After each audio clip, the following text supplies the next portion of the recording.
one of the most influential times of my life, and not just in hockey. You know, I made the national team playing for the University of Guelph, and you know, got to be coached by one of the all-time greatest players, and Sue Shear, you know, the first captain, and it shaped me. You know, you come here and you're with older players and players who have, you know, been training a little bit longer than you have, and you know, you didn't know about these girls, you didn't know about other great players, and you know, I remember I was the only one that ever made the national team from this program at that time, but it wasn't because other players couldn't have. I think it was just, you know, just the way it kind of fell.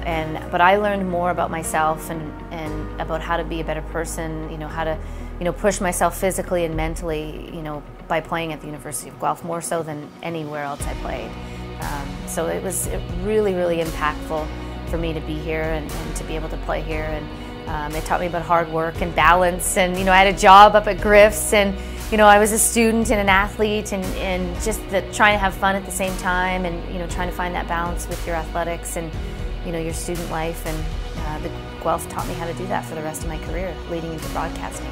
You know, now you can fill hockey schools with young girls all the time, all across the country, and I think access to a professional-like atmosphere that's fun for kids and appropriate for minor hockey, but you know, people take women's hockey seriously now, and they're pushing their daughters and giving them the opportunities to be the best player that they can be. And that was things that I never really had growing up. You kind of had to push yourself, and you had to find ways to get better, and you'd play with the boys to try and get better. And you know, now these girls have access to some pretty high technology and, you know, high expertise people around them, and so many great teams to play against. I had 3, so it's really changed a lot. You look at the national program, and everyone was a captain or assistant on their club teams, and you know, I was lucky enough really to be chosen, and it's an easy group to lead, but you have a lot of responsibility, you know, and you have to be humble, you have to be willing to do whatever it takes to win and play any role. And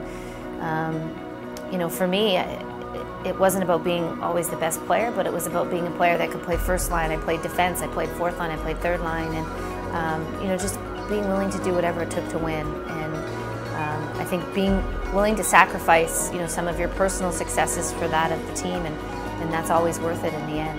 I think here at the University of Guelph, first and foremost, you're going to get a great education, a broad education. There's so many programs here that you can take, especially that first year when you're so unsure, you know, what you want to do. And I think, you know, for 20, 30 years now, they've supported female athletics. Like when I was here, it wasn't just women's hockey. The women's soccer team was great. The women's basketball team was great. And you know, they really were inclusive. And of course, it's grown up and it's gotten a lot even more inclusive over the years, but it's just a terrific program, not just in sports, but also making sure you get a good education at the same time. I think the impact that She's Got Game will have is that the decision makers are going to have to abide by what She's Got Game stands for. And you know, hopefully women's sports benefits from it. And that this isn't just a one-year thing. This is something that's going to be long-term, and it's going to have long-term impact. And you know, and those are the types of initiatives I like to be involved in.